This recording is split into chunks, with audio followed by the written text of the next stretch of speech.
सुप्रभात बच्चों, मैं खुशबू शर्मा आज की ऑनलाइन क्लासेस में आपका स्वागत करती हूँ। बच्चों, आज हम पढ़ने वाले हैं हिंदी व्याकरण। हिंदी व्याकरण के अंतर्गत हम पढ़ेंगे वचन। बच्चों, शब्द के जिस रूप से उसकी संख्या का बोध होता है उसे हम वचन कहते हैं। जैसे बच्चा, राजा, पंखे, घोड़े, कमीज, रात, छुट्टियाँ, कवि, पाठक इत्यादि। बच्चों, यहाँ हम देखेंगे बच्चा, राजा, कमीज की जब हम बात करते हैं बच्चों तो यहाँ पर ये चीज़ें संख्या में एक है, किंतु जब हम पंखे और घोड़े को देखते हैं बच्चों तो ये संख्या में एक से अधिक है।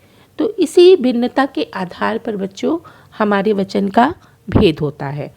वचन के भेद बच्चों, वचन के दो भेद होते हैं। पहला होता है बच्चों एक वचन, दूसरा होता है बहुवचन। तो आइए बच्चों विस्तार से जानते हैं एक वचन और बहुवचन के बारे में। एक वचन शब्द के जिस रूप से एक ही वस्तु, प्राणी, स्थान, पदार्थ का बोध होगा उसे हम एक वचन कहेंगे। जैसे गायिका गाना गा रही है। बच्चों, आप देखेंगे चित्र में कितनी गायिकाएं हैं, एक गायिका है। इसी तरह से मछली तैर रही है। बच्चों, चित्र में कितनी मछली है, एक मछली है। तो जहाँ पर किसी भी वस्तु, प्राणी, स्थान, पदार्थ की एक संख्या का बोध होगा, वह संख्या में एक होगा, वहाँ पर एक वचन होगा। आगे हम बढ़ेंगे हमारे वचन के दूसरे भेद की ओर, जो कि है बहुवचन। शब्द के जिस रूप से उसके एक से अधिक होने का बोध होगा उसे हम कहेंगे बहुवचन। अर्थात बच्चों संख्या में वह कितने होंगे, एक से अधिक होंगे। गायिकाएं गाना गा रही हैं। बच्चों, यहाँ देखेंगे आप चित्र में गायिकाएं की जब हम बात करते हैं तो यहाँ पर एक से अधिक गायिकाएं हैं। इसी तरह से मछलियाँ तैर रही हैं। मछलियाँ जब हम कहते हैं बच्चों तो एक से अधिक मछलियाँ हैं।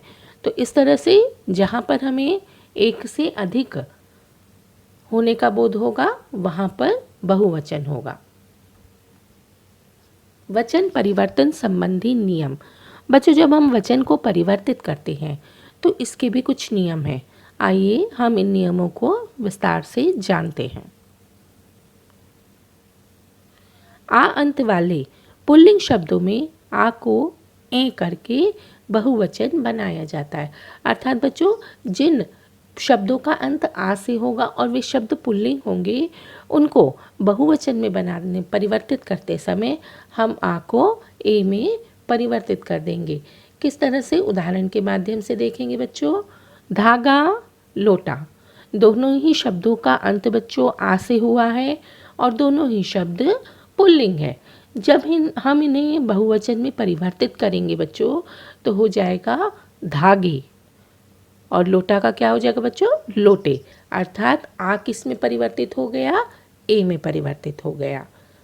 अब हम बढ़ेंगे हमारे वचन के अगले नियम की ओर। अ अंत वाले शब्द में ए लगाकर बहुवचन बनाया जाता है। जिन शब्दों का अंत बच्चों अ से होता है उनको जब हम बहुवचन में परिवर्तित करते हैं तो अ के स्थान पर ए लगा देते हैं। किस तरह से, उदाहरण के माध्यम से देखेंगे बच्चों। आँख, आँख शब्द का अंत अ से हुआ है। पुस्तक शब्द का अंत भी बच्चों अ से हुआ है। जब हम इसे बहुवचन में परिवर्तित करेंगे तो ये हो जाएगा बच्चों आँखें, ए लग गया बच्चों। और इसी तरह से पुस्तक का हो गया पुस्तकें, एक से अधिक हो गए बच्चों, बहुवचन हुआ।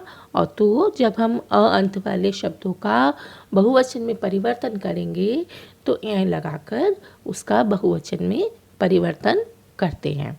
आइए अब हम बढ़ते हैं हमारे वचन के अगले नियम की ओर, जो कि है आकारांत स्त्रीलिंग शब्दों में आ के स्थान पर ए लगाकर बहुवचन बनाया जाता है।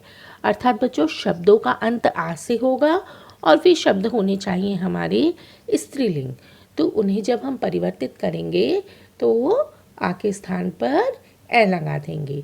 शब्द देखेंगे बच्चों, अध्यापिका स्त्रीलिंग शब्द है, अंत हो रहा है आ से।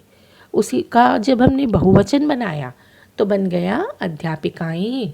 उसी तरह से माला, आ से अंत हो रहा है बच्चों और स्त्रीलिंग शब्द है। जब हमने इसका वचन परिवर्तन किया तो बन गया मालाएं।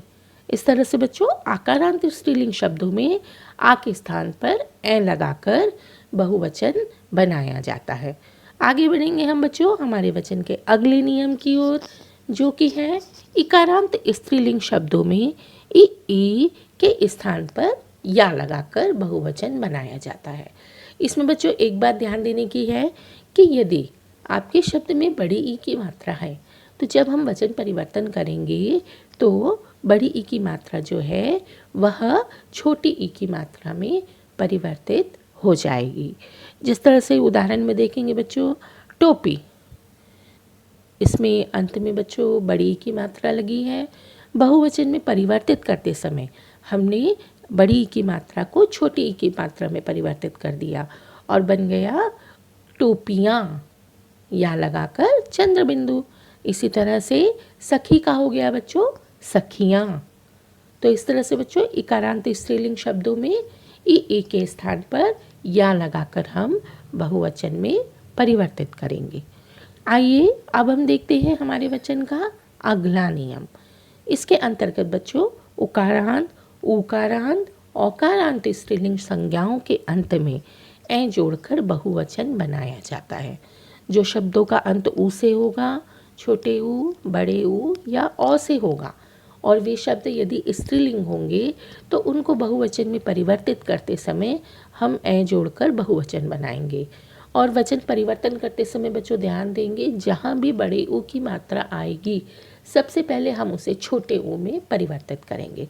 उदाहरण के माध्यम से देखेंगे बच्चों, बहु, हम देखते हैं बच्चों इसका अंत बड़े ऊ से हुआ है, तो जब हम इसका वचन परिवर्तन करेंगे तो बड़ा ऊ परिवर्तित हो जाएगा छोटे ऊ में और उसके बाद हो जाएगा बहुए। इसी तरह से धेनु, धेनु का हो गया धेनुएं। वचन का अगला नियम देखते हैं बच्चों। जिन स्त्रीलिंग शब्दों के अंत में या होता है जब हम उसे बहुवचन में परिवर्तित करते हैं तो वह या में परिवर्तित हो जाता है। जैसे गुड़िया, गुड़िया बच्चों देखेंगे इसमें या से अंत हो रहा है इसका और साथ ही साथ ये शब्द स्त्रीलिंग भी है। जब हमने इसका वचन परिवर्तन किया तो या के ऊपर चंद्र बिंदु लगा दिया। उसी तरह से चूहिया, या के ऊपर चंद्र बिंदु लगा दिया जब हमने इसे बहुवचन में परिवर्तित किया। इस तरह से ये था हमारा वचन का नियम कि जिन स्त्रीलिंग शब्दों के अंत में या होता है उसे जब हम बहुवचन में बदलते हैं तो उस या के ऊपर हम चंद्र बिंदु लगा देते हैं। इसी के साथ बच्चों आज हमारा वचन अध्याय यहीं समाप्त होता है। वचन से जुड़े नियम यहीं समाप्त होते हैं। आशा है आप सभी को ये नियम समझ में आए होंगे। इसी के साथ मेरा आज का वीडियो यहीं समाप्त होता है बच्चों। धन्यवाद।